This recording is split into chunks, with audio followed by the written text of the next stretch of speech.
Now, let us begin today's program with our first speaker, Haresh Khoobchandani of Microsoft Business Solutions, Microsoft Asia Pacific. Haresh is the General Manager of Microsoft Business Solutions for APAC, based in Singapore.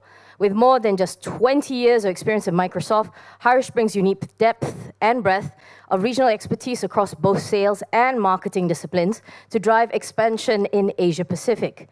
This morning, his topic is leadership in the age of disruption. Without further ado, let's welcome him.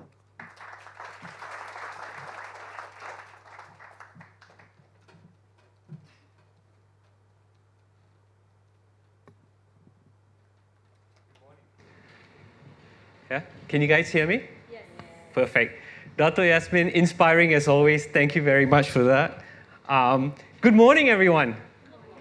My name is Haresh Khoobchandani. I live in Singapore. So I made a short trip over last night to KL, a place where I lived for 2 years in 2002, working with Microsoft. I'll tell you a funny story, which I shared with Jennifer earlier, and she's probably going to hold me to it at some point. And I was in an MRT train in Singapore, and I just finished my gym. I thought I was looking trendy with my knapsack at the back and looking young and fit and all that stuff. Clearly, that wasn't the case. But I was standing there. The seats in front of me were filled with people. So I was standing there, and then there was this young lady in front of me, and she looked at me, and she smiled. And I smiled back. And she stood up to give me her seat. And I looked at her, I smiled, and I said, thank you, but no thank you. My hair got disrupted long ago. The color of my hair got disrupted long ago. And I've been in Microsoft for 19 years. I started out my career as a flight steward with Singapore Airlines. So disruption for me has been a way of life. And if you recognize me, maybe I served you coffee or tea in one of your trips on Singapore Airlines many, many years ago. But genuinely speaking, disruption has become a way of life for me. So through my career in 19 years, I've had to do different roles. I joined Microsoft when I was 27 years old with zero technology background. And I still don't profess to know the bits and bytes of technology. I'm still learning. I'm still trying to understand how do you ensure at all times you put the horse before the cart. And many of us have a tendency of thinking that technology is the solution to everything. It is, but it's important for us to ensure that we put the cart before the horse, or rather the horse before the cart. See, even I get confused along the way. And there's never been a richer time and a bigger time for leadership to step up, for leadership to come through in a convicted, determined way. Because with this transformation, and through the experiences that I've had, and I spent 3 years running Microsoft in Thailand. I was the MD there. And I came back last year to Singapore to do this role. Prior to that, I was running Microsoft in Indonesia. So in very disruptive markets. But there has never been a time for leadership to step up, to overcome fear, uncertainty, and doubt that is right now in the heads of many people, to the point, what Azam said, why should I fix something that's not potentially broken?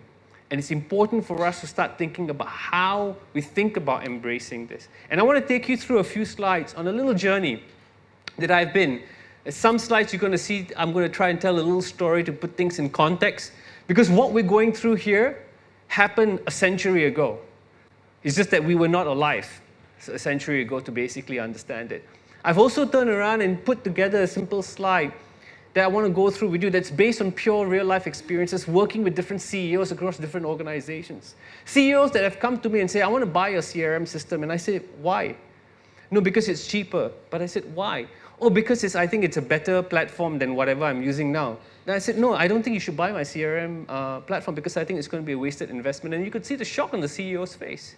And some of my colleagues are here as well. Because most of us want revenue. So we turn around and we say, hey, you want to sign? I'll give you a discount, give me the PO. But the world we live in right now, when you start at the heart of it, we need to understand why we're doing this, why we're buying the technology, and what are we trying to solve. And I want to take you through a little journey and then have a conversation. I know we're going to have a conversation later over the panel discussion. And I know there were strict instructions, leave questions for later. But we live in a disruptive age. So if you want to disrupt my presentation by asking a question, please do. Don't hesitate. Put up your hand and please ask the question. Let's make this as interactive as we can. I've been allotted 35 minutes. I can kill my slides and do Q&A as much as you want, okay? But let's make this a rich conversation. I want to start with a picture of this building. Let me see. It is on now. Okay. So I want to start with this picture of this building. This is a picture of a very famous building in New York called the Flatiron. All right? If you've not seen it, I encourage you to go see it in New York. It's a beautiful, beautiful building. This was in the 1900s. Now I want you to take a look at the building. Look at the horses around there. You know, during those days, there were about 100,000 horses that was powering the New York economy. Okay? And they were eating grass, and it created a lot of jobs, and people were doing jobs from sanitization jobs to clean the poo that came from the horses to, you know, making sure that all that worked. Now, 20 years later, about 1925, this is what happened. Just 20 years later, all right, you see the whole first revolution take place, steam engines came into place, cars got invented and built. And you see the face of New York change. But think about the amount of jobs that got displaced as a result of that. Think about the amount of people who lost jobs. But think about the new economy that got created and the new roles and new jobs that got created as a result of this disruption at that point in time. It happened in the 1900s, and it's happening today. And it's important for us to lift our heads up to basically understand how profound this is. Will jobs get disrupted? 100%. Do we need to relearn, unlearn, and relearn? 100%. But the point is we need to embrace the change that's happening. And let me show you another statistic by a Yale professor. He says 75% of companies in the 2020s on the S&P 500 will not be companies that exist today. Think about it for a second. All of you are stock market investments, and you're thinking, where do I put my money? Which horse do I bet on? Think about this for a second. You could argue it may not be 75%, it could be 60%, it could be 80%, but directionally and indicatively, I think this is so true.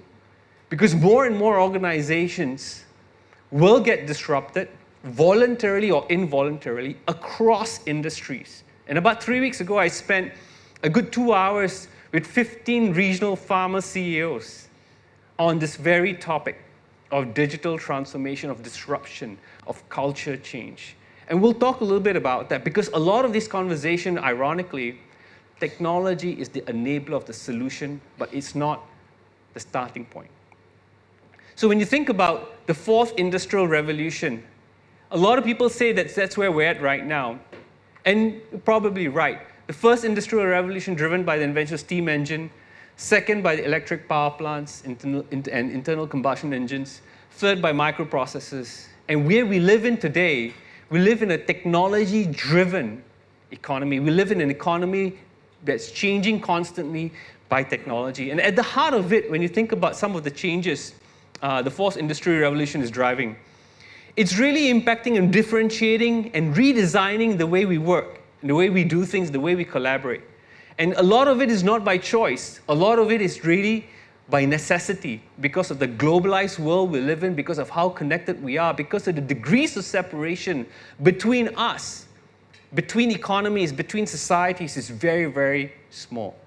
You could argue 6 degrees of separation. You could argue 2 degrees of separation, depending on which book you read, which thought leader you listen to. But at the base of it are 3 things that we need to turn around and understand and get our head around. Some things not necessarily very new. Data has always been there. You can call it small data, you can call it big data. Data is data, and data has always been there. But till today, many organizations still don't know how to harness the power of data. We buy databases, but we don't know how to harness the power of data. We don't know how to extract the value of data to genuinely turn data into insights, of eventually the whole chain, or for all businesses, data to revenue. We generally don't know how to empower individuals to access data, to visualize data, to drive the right analytics real time that will allow them to turn around and make decisions on the fly. Imagine if you can connect your POS systems to the cloud that can empower an individual to analyze live data on what is being bought, what is being sold, what color, what taste, which location. Imagine what you can turn around and do in terms of real-time decision-making, real-time marketing, real-time promoting, real-time innovation into your product designs and your product cycles. Imagine what that could do for you with consumers. And this disruption with technology, make no mistake, it has taken away control from the brand or the organization to the consumer. We live in an era of influence and not an era of control, because technology has democratized information, knowledge, and power in ways that some of us cannot comprehend or are not willing to comprehend. But it is the truth. And the third piece is really around the cloud. What is this cloud? Even till today, I get some people asking me, is this new wine or rather old wine in new bottle? Is this a fad that will go away? What is this mysterious cloud and where does it reside? And I think it's important for every single CEO, every single business leader, regardless of which organization you are in or industry you're in, to understand what the impact of this is. So at the heart of it, you have technology disrupting everything. And not only you have technology disrupting everything, but you have examples today, live examples today that are taking place that we need to turn around and understand. And the single biggest disruption today happening, and you can see it being talked about across the globe, is financials. In fintech, well, everyone's talking about the disruption around fintech and what's happening there and how payments are getting made in different ways. Uber, Netflix, Square, Airbnb, these are some of the more common, more global disruptions that we've seen. But more and more of such disruptions still exist today. Some smaller, some larger, and everyone in different industries. So at the heart of it, enterprise leaders now are trying to figure out. Now this was trying to figure out what they do. This was a survey done a couple of years ago. And a survey with regards to where enterprises are spending time. And two big key things that came through. One is customer obsession. Enterprises want to be more customer obsessed. And when customers ask me, I want to be more customer obsessed, and I said, why? Because I want to make money. And I say, why? I said, why do you want to be more customer obsessed and make money? Do you know what it means to be customer obsessed? And when you start to think about customer obsession, it's because the customer journey has changed. The individual consumer, and you can take yourself as an example, today make decisions and get influence in many, many different ways that we've not seen before.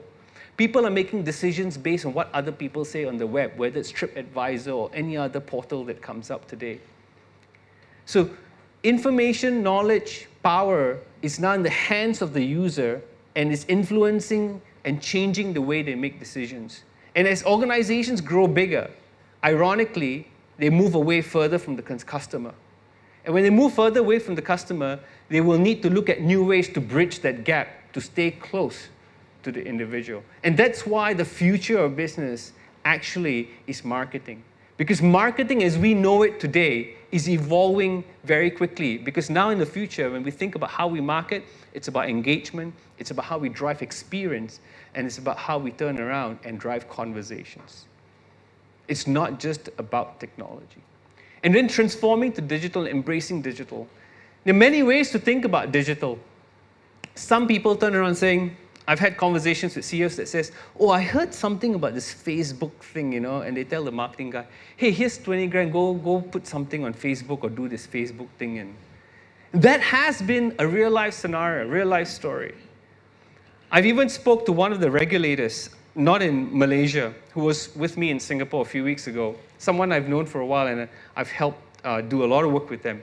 And he said, Haresh, I never, ever thought, as long as I am the assistant governor of the regulator, I never thought I would move or have a conversation with you that I'm willing and open to move to the cloud. Today, finally, I'm willing to do that. And this was the story 2 weeks ago. And they're moving their website onto Azure as a first phase to understand how it works, learn, and then they're going to turn around. And this is a regulator of one of the largest economies in this region. So transforming to digital is also going to require mindset changes. It's going to require you to be open to saying, I need to change. I don't know how. Where do I start? And that's where you will have lots of different partners coming to help you. But this is how enterprises are turning around and doing it. So at the simplest and simplest and simplest of things, digital transformation will involve 4 key things or 4 key outcomes we want to achieve. We want to turn around and think about how we engage our customers. I shared with you a very simple example just now. We want to turn around and transform our products. How do we transform real time? In the manufacturing world, many years ago, you heard of JIT, just in time. Now with digital technologies, you'll be able to do it real time in much more sophisticated, more empowering ways. How do we optimize our operations for productivity gains, for efficiency gains, so that we can be competitive in a globalized world? And then how do we empower our employees? It sounds simple, it sounds straightforward, but many organizations are afraid to empower their employees. And when you think in a digital world, your employees are your single best marketeers. In fact, in many instances, when I have conversations with CEOs, I always tell them employee first and then customer second. Because if you think about looking after your employees, empowering them with the right data, with the right information, with the right knowledge, they are the ones who are going to go make a difference to the customers as well and help the customers through this journey. It is a journey. And it is not something that we're going to learn today and then we're going to turn around and be masters of everything. It is a continuous journey, and we need to constantly disrupt not just organizations or business models, but individuals. And we need to help them through that. That's why listening to what organizations like MDEC is doing is very inspiring for me, because it provides huge amounts of opportunity in a constantly changing world. But transforming is about technology, people, and process. Going digital but not transforming your processes means you're turning around, you're augmenting your business. Augmenting can be done but can't be the biggest portion of what you do. This transformation allows you to reimagine your business, reimagine how you connect with your customers, reimagine how you engage, how you empower. And reimagining what happens in your industry, how, whether you're in the government sector and how you're engaging with citizens, or you're in healthcare, how you're turning around and you're delivering patient services. The ability to do that is real today with the kind of technologies that are out there. So high demand for smarter products, personalized experiences become great. An oxymoron that I call mass customization. And mass customization today becomes a reality because of digital technologies. We are able to understand the preferences, the behaviors of individuals, and be able to drive targeted emails or targeted execution. When I get funky emails asking me to buy ladies' shoes, do I look like someone who wears ladies' shoes? But I still get today digital marketing ads that come up on technologies that I use. And I'm trying to switch it off and I can't. But more and more that's going to happen. That level of sophistication is getting there. Agility, data, insights, and adaptability.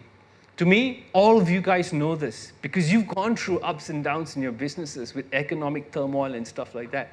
But how do you build disruption as part of your core culture, your core DNA? How do you turn around and ask different questions? Because today we need to challenge the norm. The role of IT in an organization has changed. The role of the CIO, the role of the CMO has changed. Even the role of the CEO, the pressure on the CEO to understand the physics of the future, the dynamics of what's going to happen going forward, becomes imperative. It is no longer an IT conversation. And more than ever, customers can switch more easily than ever before. So the question to ask is, does loyalty to the brand exist? Or are customers loyal to the experience? And this is where I think today's most critical success measure is going to be customer satisfaction. That is going to hold and build that loyalty through the experience you create for your customers, because they can switch very fast, very quickly. Remember, the competition that we're up against in many instances is global in nature, more than ever before. And it's important for us to ensure we deliver superior experiences and cater to the needs of human beings first, more than thinking about the needs of our bottom line.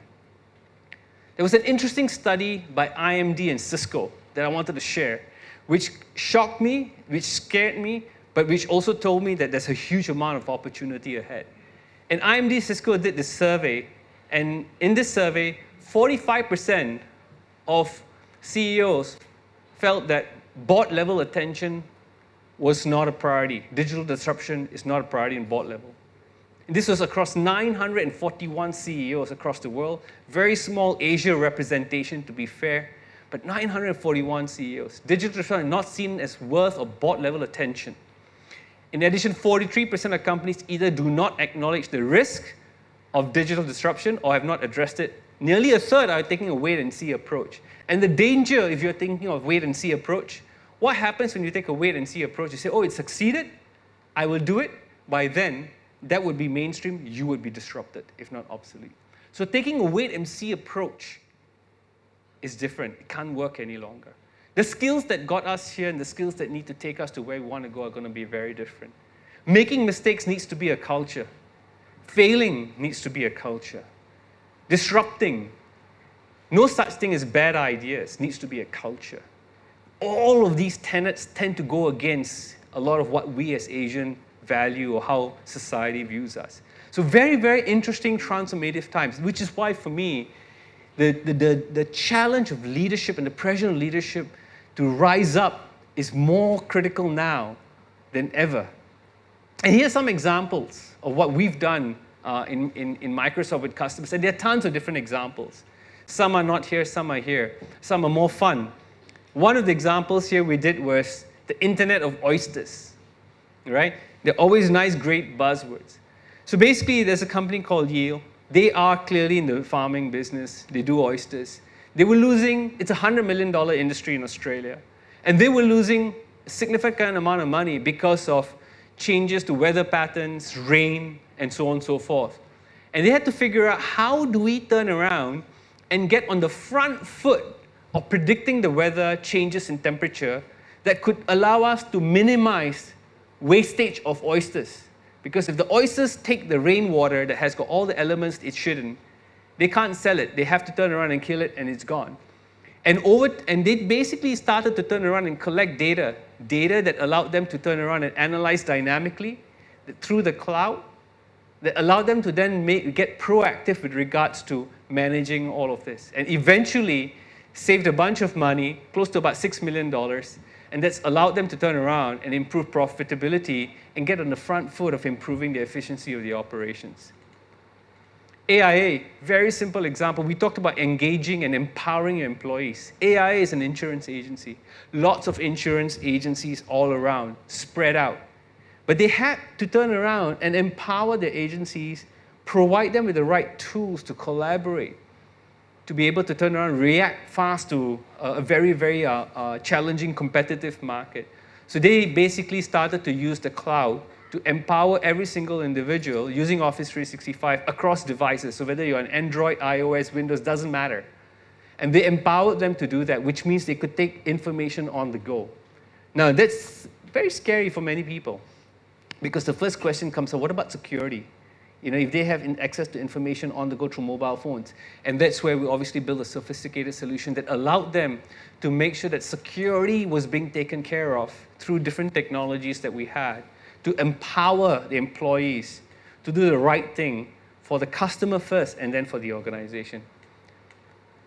Ring MD was the latest win we had. Big healthcare provider. And basically now, with the power of analytics and the power of the cloud, they have more than 1.5 million, if I'm not mistaken, 1.5 million patient records in more than 50 countries globally, and they can analyze this dynamically to provide information and insights back to healthcare providers for them to dynamically help patients. The ability to do that is mind-boggling. And what inspires me, despite the change and what it will bring, is the opportunity that you see ahead. One of the things an organization like Microsoft announced recently was we're working with the medical industry to try and cure cancer as a moonshot project in the next 10 years. And at the heart of all of this is all the analytics that we can do, all the analytics and technology we can do, understand better this disease that can allow us then to use programmatic cells to inject into the human body. It's mind-boggling what the opportunities are, but that's the dream and the North Star that we're going over. Again, driven by enabled by what the cloud can do for individuals. And lastly is a product called Yammer. Again, I'm giving Microsoft examples, but broadly, it's about engaging different audiences within the organization, in the case of Domino's Pizza, where basically they said there's so many emails going on, people were not responding. Because the younger generation today, honestly, email is passé for them. They collaborate through Snapchat, WhatsApp, they collaborate through Facebook, and all the great, cool social media tools. And that facilitates dynamic collaboration across the organization and increases productivity, and by the way, they have fun doing it. And Yammer was exactly what Domino's Pizza did to address the productivity, efficiency issues they had, to address the information and engagement points they had, again, enabled by the cloud. These are all cloud solutions. And any football fans here? No soccer fans? Any Real Madrid fans? No Real Madrid fans? I'm a great soccer fan. Real Madrid, one of the iconic brands worldwide, reinvented their experience using digital. So what they basically did was they were looking for a partner to help them transcend the physical and digital worlds, to customize the footballing experience, the fan experience for every single 400 million fans they have around the globe. And they were looking to say, hey, how do we bring this, how do we bring both experiences across different platforms to the individual? And guess who they eventually selected to do this? They did it with Microsoft. And today we're the official digital partner with Real Madrid, where we're helping them, harmonize the fan experience across the real physical world and the digital world. So again, really lots of great fun stuff happening on that particular front.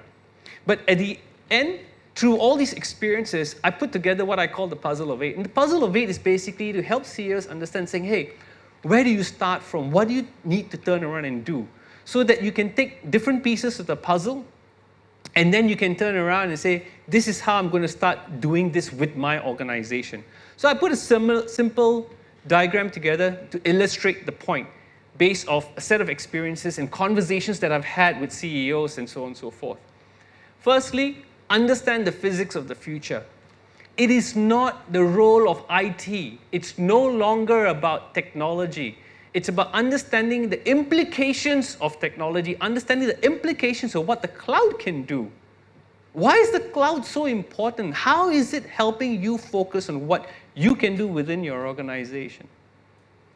And how you can, as a result, focus on your core competency and let the technology guys focus on their core competency. So understand the physics of the future is the first step. Take the time to learn, take the time to understand, take the time to communicate to your teams. Your team, your leadership team must understand that. 21st century skill sets. The skill sets that got your company to where it is today very likely will not take you to where you need to go. I say very likely, there are always exceptions to the rule. But it is important for you to turn around and say, hey, what skill sets do we need? Because that influences your development of your people, your hiring of your people, the quality and the type of people you bring on board becomes super critical. You cannot use the traditional JDs or job descriptions that you have to do that. Thirdly, understand that the customer journey has changed. We live in a world of influence, not control. Customers are making buying decisions and purchasing decisions like never before across all industries. Across all industries. So how do you then turn around and build a better engagement, better experience? How do you drive conversations digitally so that you are having that, ability to personalize the interactions with the individuals? Becomes super imperative, and there are real technologies that can help you do that, eventually helping you collect data and translate data into revenue. Creating a mindset, mindfulness in the workplace. I use the word mindfulness. Now, some people tell me mindfulness is a softy type of a word, very fluffy and all that stuff. But essentially, you need to create an environment that facilitates the ability to take risks, the ability to learn, the ability to make mistakes. You can't just turn around and say, today, we are going to go take risks. But the way you measure people, the way you encourage people and all still stays the same. So how do you build all of that into your culture, into your organization needs to be thought through. You need to turn around and even ask the basic question saying, is this important with your leadership team? And if it is, then there needs to be a concrete path to doing that and an agreed set of actions. So creating mindfulness becomes important. And why? The other thing I share with you, even organizations like Google are promoting meditation within the organization. And why do they do that? Because we live in a world of clutter, of infinite amounts of information, data, and devices, but with finite time and attention. So we have to help people get clarity and cut through the clutter. Building a data culture. This becomes so important. Everybody knows big data. Everyone throws the term big data because it looks cool and sounds cool. But building a data culture is basically you as an individual in your organization understanding how you capture data, how you manage data, how you analyze data, how you visualize data, and how you help empower people with data so that data is accessible across the leadership team.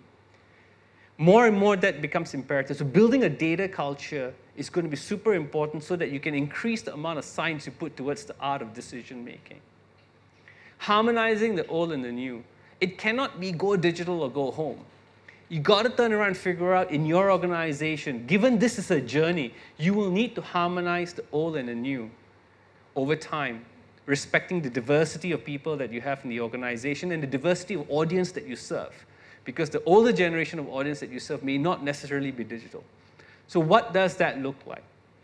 That conversation needs to be had and driven. Embrace diversity. In a connected world, in a world of, where there are all kinds of complex issues, we need to embrace diversity across race, religion, gender, experiences, mindsets, to be able to solve complex problems and to be able to ideate new ideas, new strategies, new products. That becomes super important. Lastly, disruption is a part of company culture. How are you embracing that? How are you embracing the incubators and the accelerators within your organizations? How are you turning around and setting up satellite offices at the heart of where disruption happens? Just examples, for example. But these are things that need to be proactively thought.